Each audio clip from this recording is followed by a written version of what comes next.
नमस्कार, NMF news पर आप सभी का बहुत स्वागत। मैं हूं आपके साथ अभिषेक पुंडी। 27 तारीख से भारत के ऊपर एक्स्ट्रा जो 25% का टैरिफ था वो लागू कर दिया गया। मतलब फिलहाल भारत के ऊपर 50% का टैरिफ है।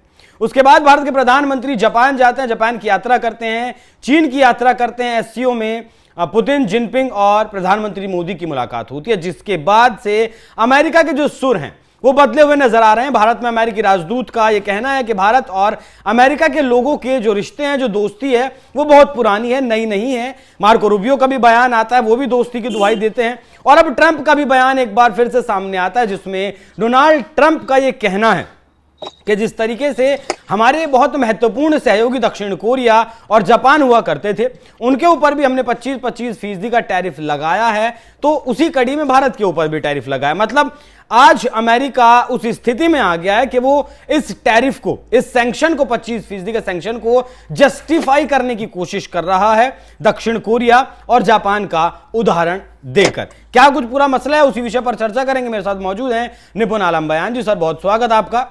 सफर के दौरान आपने हमें वक्त दिया, बहुत शुक्रिया आपका सर। जिस तरीके से ट्रंप का बयान आया, और ये सफाई देने की कोशिश कर ज्यादा है या फिर कुछ और, किसी और ट्रैक पर लेकर जाना चाहते हैं ट्रंप?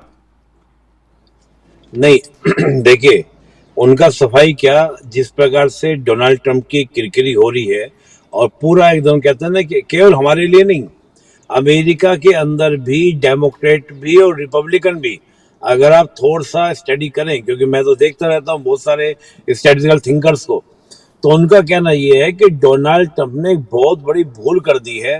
भारत क्या करता भाई, भारत लगातार अपनी अर्थव्यवस्था को इंक्रीज कर रहा है, बढ़ा रहा है। अब ऐसे में आप एकदम से इस प्रकार से टैरिफ लगा देंगे तो भारत के पास विकल्प नहीं है चीन के पास जाने का, या तो अमेरिका इस बात को समझता, और अमेरिका को अपने सहयोगी, अब जापान और बात कर रहे हैं वो अदर कंट्रीज की, साउथ कोरिया की, जापान के इनवॉइस जाने वाले थे, लेकिन तत्काल उन्होंने मना कर दिया कि मैं नहीं आऊंगा। कारण क्या है? कारण यह है कि जापान को कहा अमेरिका ने 552 बिलियन अमेरिकन डॉलर का आप हमारे यहाँ पे इन्वेस्टमेंट करेंगे। ठीक है, जापान ये कह रहा है कि 552 बिलियन लाए तो लाए कहां से एकदम से, और लाने के लिए क्या है कि जापान ये कह रहा है कि मुझे लोन्स लेने पड़ेंगे। उसमें भी क्या कह रहा है अमेरिका कि उसके बाद भी हम आपको क्या नहीं देंगे, हम आपको पूरा टैरिफ में रिलीफ नहीं देंगे, 15% तब भी आपको टैरिफ देना पड़ेगा। और तीसरी बात जो, हाँ, और दूसरा जो 552 इन्वेस्टमेंट से आप कमाएंगे हमारे देश में, उसका एक बड़ा हिस्सा आपको अमेरिका में छोड़ना पड़ेगा, 90%।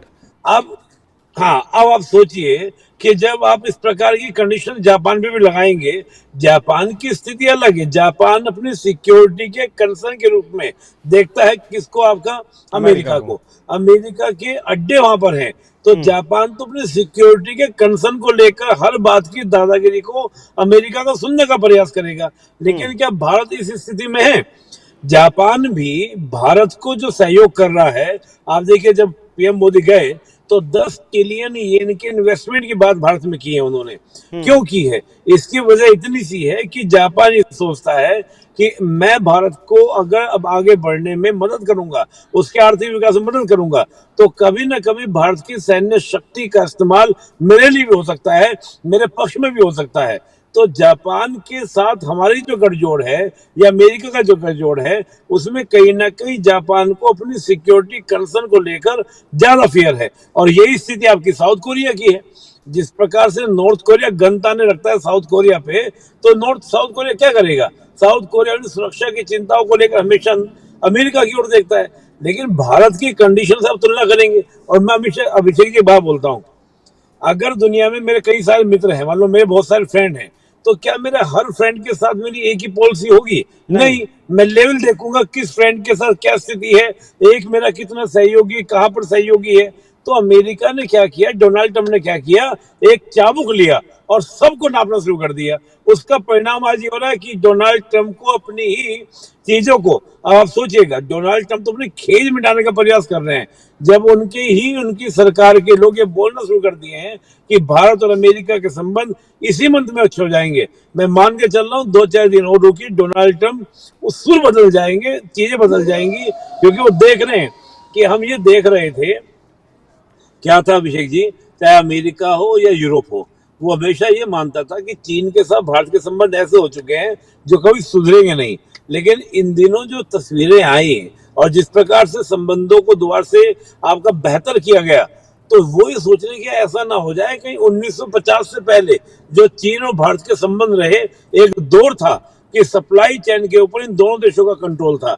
मैं हमेशा बोलता हूं कि आप सिर्फ 40-50 साल का दशक मत देखिए, ये जो 4-5 दशक निकले हैं उससे पहले भी आप देखिए, एक सेंचुरी नहीं कई कई सेंचुरी भारत और चीन ने मिलकर पूरे वर्ल्ड के ट्रेड रोड पर, सप्लाई चेन पर इनका नियंत्रण था। तो दोबारा भी दोहराया जा सकता है, क्यों? अंतर्राष्ट्रीय संबंधों का एक नियम है। नियम क्या है? Nothing is the permanent. चीजें बदल सकती हैं राष्ट्रहित के अनुसार। चीजें बदल सकती हैं राष्ट्रहित के अनुसार, जहां हित होगा वहीं हम जाएंगे, ये तो भारत ने साफ कर दिया है। अच्छा, यहां ये भी निकल कर आया कि अमेरिका जो फ्रस्ट्रेट है इतना, या ट्रंप जो इतने फ्रस्ट्रेट हैं, उसके पीछे की वजह यह भी है कि भारत अपनी तरफ से पहल नहीं कर रहा है अब ट्रेड डील को करने के लिए, और अमेरिका इस बात से भी खफा है। ये तो आप देखिएगा, ये तो कई देशों की ओर से बात आ रही है, सब लोग देख रहे हैं कि भारत जैसा देश जिसकी पर कैपिटा इन्हें नहीं है, जिसने बड़ी आबादी को अब तक मिडिल क्लास बनाया नहीं है, जब वो अमेरिका के सामने खड़ा हो सकता है और पेशेंस रख सकता है, कर लेंगे भाई ट्रेड डील, लेकिन ट्रेड डील हमारी शर्तों पर होगी। और मैं मानता हूं, हमारे यहाँ एक कहावत है अभिषेक जी, और पीएम मोदी उसी नीति पे चल रहे हैं। वो कहावत क्या है जो हमारे सदियों सदियों सुनते आए हैं कि ठंडी करके खाओगे ज्यादा स्वाद आएगा। हम अफल दफल नहीं कर रहे हैं, हम भी देखना चाहते हैं कि दुनिया की 5वें नंबर की अर्थव्यवस्था और विश्व की अगर हम देखें तो एशिया की 3 अर्थव्यवस्थाएं हैं, उनसे कब तक अमेरिका तनाव करके चल सकता है? चीन, जापान, भारत कब तक चल पाएगा? बात तो ये है ना कि अमेरिका जो कह रहा है, तो अमेरिका को देखिए, आप क्या हो, दुनिया ऐसा है, दुनिया एक ऐसी है जहां पर आप एक दूसरे के ऊपर डिपेंडेंट होते हैं। आप 1 महीना, 2 महीना, 3 महीना, 6 महीना चल लेंगे, उसके बाद क्या होगा? तो ठीक है, हम तो इसको अवसर के रूप में ले लिए कि भारत इसको मेड इन इंडिया डेवलप करेगा, और दूसरा अपने और बहुत सारे विकल्प को तलाशेगा, ताकि कल को भी, अगर आज तो आपने चलो मान गए, कल को ऐसी स्थिति होगी तो आपदा में अवसर हम बना रहे हैं, हम मेड इन इंडिया फोकस कर रहे हैं और अपने बहुत सारे विकल्पों को और तलाशने खोल रहे हैं। तो ये स्ट्रेटजी है, सही बात है। मेक इन इंडिया पर जोर दे रहे हैं, आत्मनिर्भरता पर जोर दे रहे हैं, और बाकी हम काम कर रहे हैं। एक आखिरी सवाल, ट्रंप की जो नोबेल प्राइज की जो तमन्ना थी, उसे कितना बड़ा झटका लगा है? क्या वो वजह भी बहुत बड़ी है फ्रस्ट्रेशन की? और साथ ही भी बताइएगा, जैसा कि आपने कहा कि 5-7 दिन में चीजें ठीक होंगी, क्या भारत के ऊपर से ये 25% का जो पेनल्टी है वो हट जाएगी, या जो 25% का टैरिफ है वो भी कम हो जाएगा? नहीं, देखिए, मैं ये मान के चल रहा हूँ अभिषेक जी कि टैरिफ में भी परिवर्तन आएगा, और जैसा खुद देखिए, आप भी देखिए, अमेरिका की सरकार के जो एडवाइजर्स हैं उनका कहना ये है कि इसी महीने में आपको चीजें बहुत बदलती हुई दिखाई देंगी। अब वो बदलती, अब देखिए एकदम से तो देखिए, क्या हम ये खौफ करें कि जिसने 50% टैरिफ लगा दिया हो वो एकदम से क्या हो जाए, चेंज हो जाए। लेकिन मुझे लगता है कि सितंबर का मंथ बड़ा महत्वपूर्ण है, जो बहुत सारी चीजों को क्या करेगा, इक्वेशनली सेट करेगा। भाई हमारा भी तो नुकसान हुआ है, अमेरिका का नुकसान हो रहा है, अमेरिका का भी तमाम तरह के नुकसान हो रहे हैं। तो अब यहाँ पर अमेरिकन ये सोच रहे होंगे कि कैसे सोल्यूशन निकाला जाए। जो डोनाल्ड ट्रंप का, आप कल का ट्वीट देखिए और आज का ट्वीट देखिए, क्या अंतर है दोनों में। कल क्या बोल रहे थे डोनाल्ड ट्रंप कि भारत के साथ हमारे ट्रेड में दिक्कत नहीं है, हम तो क्या है कि भारत को ज्यादा कमाता है, हम कम कमाते हैं। वो जस्टिफाई करने का प्रयास कर रहे थे अमेरिकन को, हमको नहीं। तो दबाव अमेरिका के डोनाल्ड ट्रंप के ऊपर अच्छा खासा है, वो कैसे झेलेंगे ये उनको देखना होगा।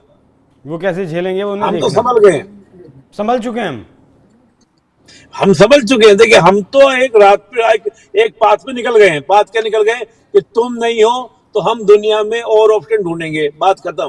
क्योंकि हम जल्दीबाजी नहीं कर रहे हैं, हम फ्रस्ट्रेट नहीं हो रहे हैं, हम परेशान नहीं हो रहे हैं, हम दमदार तरीके से अपनी डिप्लोमेसी को खेल रहे हैं। और यही पता चलता है कि विपत्ति के समय आपका नेतृत्व कैसा है।